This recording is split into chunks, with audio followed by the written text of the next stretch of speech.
Hello, good morning, जोहार। मैं राजू और आप देख रहे हैं 24 झारखंड न्यूज। चलिए जानते हैं झारखंड की आज की 25 मुख्य बड़ी खबरों को। झारखंड में पेपर लीक और नकल रोकने का कानून लाने पर भड़की बीजेपी, दोषियों को उम्र कैद तक का है प्रावधान।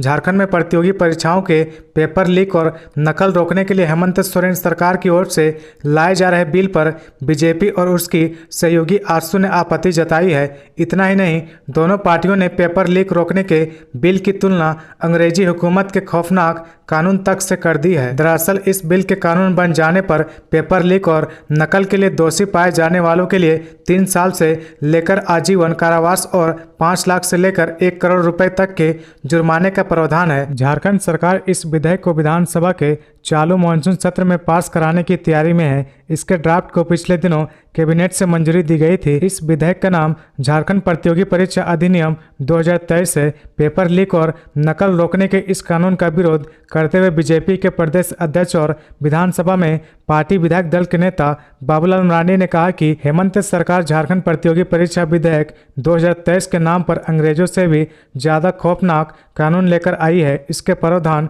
देशद्रोह, पोक्सो, ST/SC अत्याचार निवारण कानून से भी ज्यादा ताकतवर और खतरनाक है।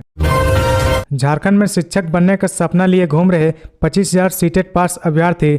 झारखंड में 26,001 पदों पर शिक्षकों की बहाली के लिए JSSC ने रिक्तियां निकाली है। इसमें जेटेट क्वालिफाई करने वाले ही आवेदन कर सकते हैं। सीटेट वालों को इसके लिए आवेदन करने की अनुमति नहीं दी गई है, जबकि राज्य में सीटेट की परीक्षा हर साल होती है। लगभग 25,000 सीटेट पास अभ्यर्थी शिक्षक बनाए जाने के इंतजार में है। आलम यह है कि सीटेट पास अभ्यर्थी शिक्षक बनने का सपना लिए घूम रहे हैं। सीटेट पास अभ्यर्थी ने इसको लेकर झारखंड हाईकोर्ट में याचिका भी दायर की है। कोर्ट ने सरकार से 18 अगस्त तक जवाब मांगा है। सरकार ने इस बहाली में 50% सीट पारा शिक्षकों के लिए रिजर्व रखा है। लगभग 13,000 पारा शिक्षक ही जेटेट क्वालिफाई हैं। सीटेट पास अभ्यर्थी समय समय पर इसके लिए प्रदर्शन करते रहे हैं। कई बार राजभवन के पास धरना दे चुके हैं। सीटेट पास अभ्यर्थी सूरज मंडल ने बताया कि हमें सरकार मौका ही नहीं दे रही है। सरकार हमें परीक्षा में बैठने तक की अनुमति नहीं दे रही है।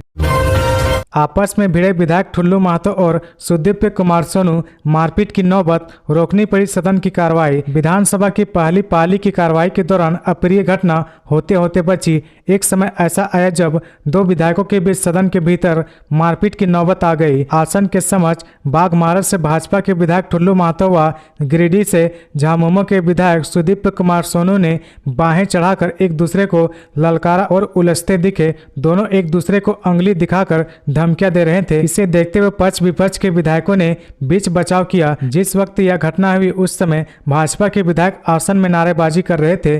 ठुल्लू की एक टिप्पणी पर विपरीत सुदीप्य कुमार सोनू तमतमाते हुए आसन के समक्ष आ गए। झारखंड में 3 चरण में चलेगा मिशन इंद्रधनुष। राष्ट्रीय स्वास्थ्य मिशन के अभियान निर्देशक ने 100% टीकाकरण का दिया लक्ष्य। टीकाकरण से वंचित बच्चों और गर्भवती महिलाओं के लिए 3 चरण में मिशन इंद्रधनुष कार्यक्रम चलाया जाएगा। पहला चरण 7 अगस्त से 12 अगस्त और दूसरा चरण 11 सितंबर से 16 सितंबर और तीसरा चरण 9 अक्टूबर से 14 अक्टूबर तक चलेगा। मिशन इंद्रधनुष कार्यक्रम के तहत ANM स्वास्थ्य सही या आंगनबाड़ी सेविका के सहयोग से वैसे बच्चे और गर्भवती महिलाओं को चिन्हित करने का काम प्रारंभ किया गया है जिनका संपूर्ण टीकाकरण नहीं हुआ है या कतिपय कारणों से टीकाकरण ही नहीं लग पाया है।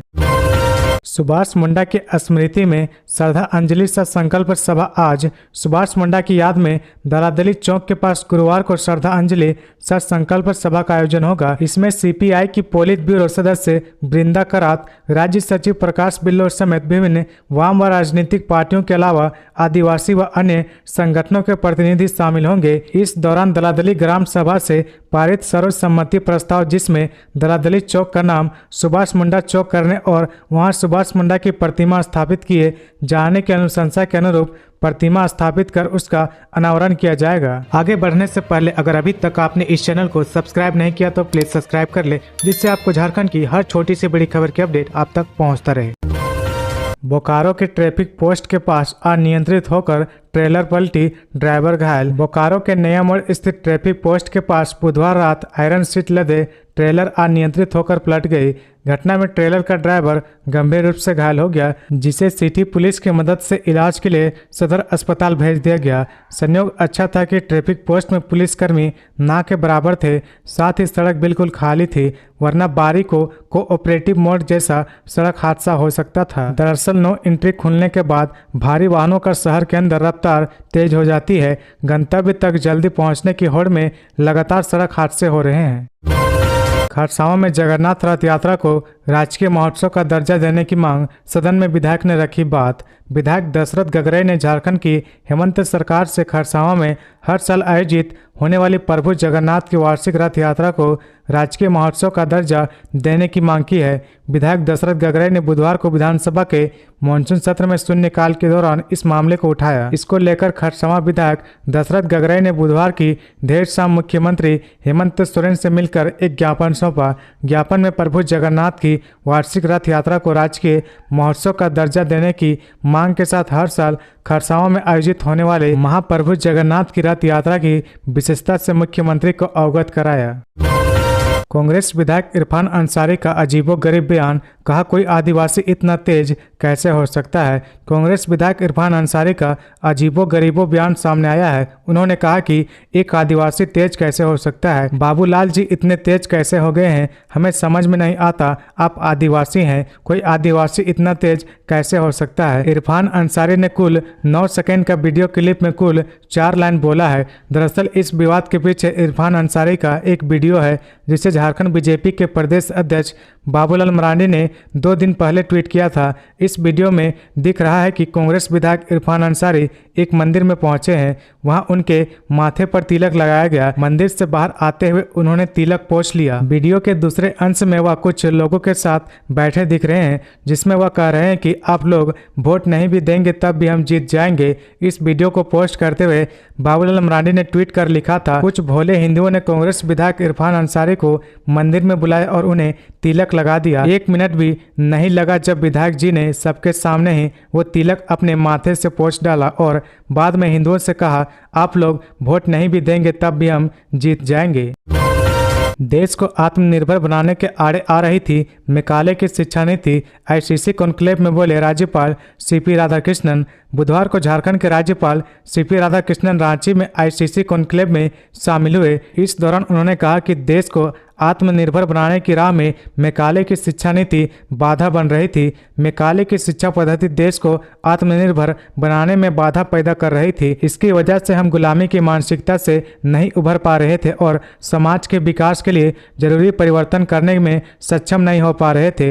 राज्यपाल सीपी राधाकृष्णन ने राष्ट्रीय शिक्षा नीति 2020 के निर्माण की दिशा में पहल करने और जन आकांक्षाओं के अनुरूप राष्ट्र को ऐसी प्रभावी शिक्षा नीति प्रदान करने के लिए प्रधानमंत्री नरेंद्र मोदी के प्रति आभार प्रकट किया।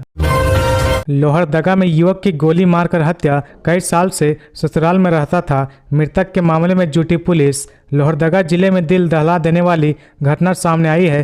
कैरो थाना क्षेत्र के खरता गांव में अज्ञात अपराधी ने एक युवक की गोली मारकर हत्या कर दी। ग्रामीणों ने युवक के शव को बुधवार की सुबह देखा, फिर मामले की जानकारी पुलिस को दी। घटना की जानकारी मिलते ही पुलिस मौके पर पहुंची और मामले की जांच शुरू कर दी है।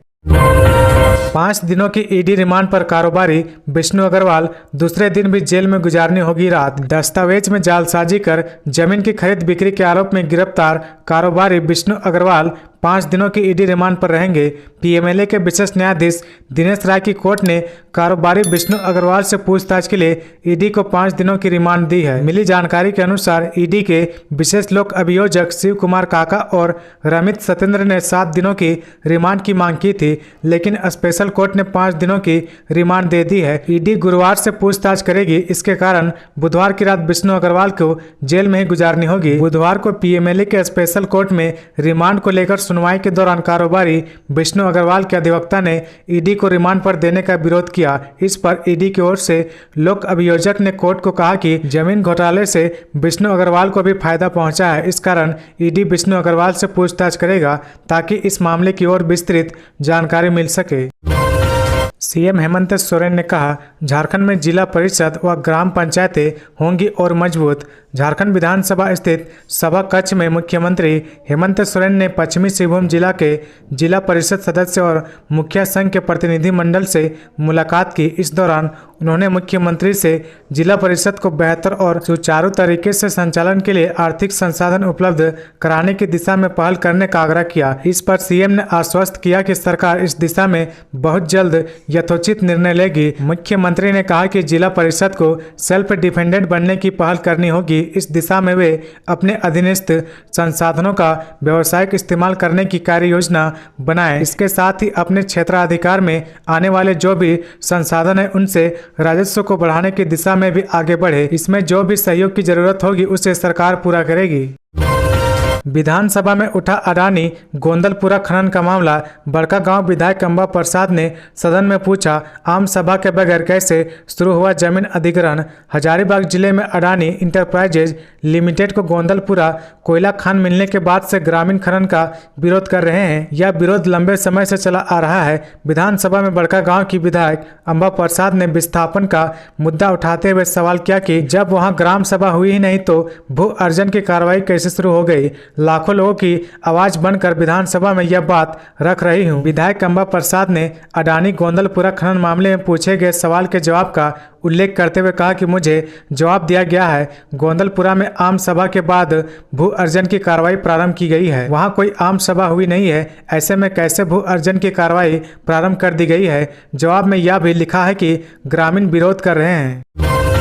शहीद निर्मल महतो मेडिकल कॉलेज धनबाद की 50 सीटें बढ़ी। झारखंड के मेडिकल कॉलेजों में 85% सीट पर नामांकन के लिए पहले चरण की काउंसलिंग मंगलवार से शुरू हुई है। यूजी नीट में सफल विद्यार्थी इसमें शामिल होंगे। इस वर्ष शहीद निर्मल महतो मेडिकल कॉलेज धनबाद की कुल सीटें 50 से बढ़ाकर 100 कर दी गई है। इससे राज्य के विद्यार्थी 41 अतिरिक्त सीट पर दावेदारी कर सकेंगे। ऐसे में अब राज्य कोटा के तहत 6 सरकारी व 2 निजी मेडिकल कॉलेजों में कुल 613 MBBS की सीटें, उसमें से 563 सरकारी और 50 निजी और 4 डेंटल कॉलेज में कुल 307 BDS सीटें हो गई हैं। झारखंड में सरकारी स्कूल की स्थिति बदहाल। बच्चे पानी में भीग कर पढ़ने को विवश।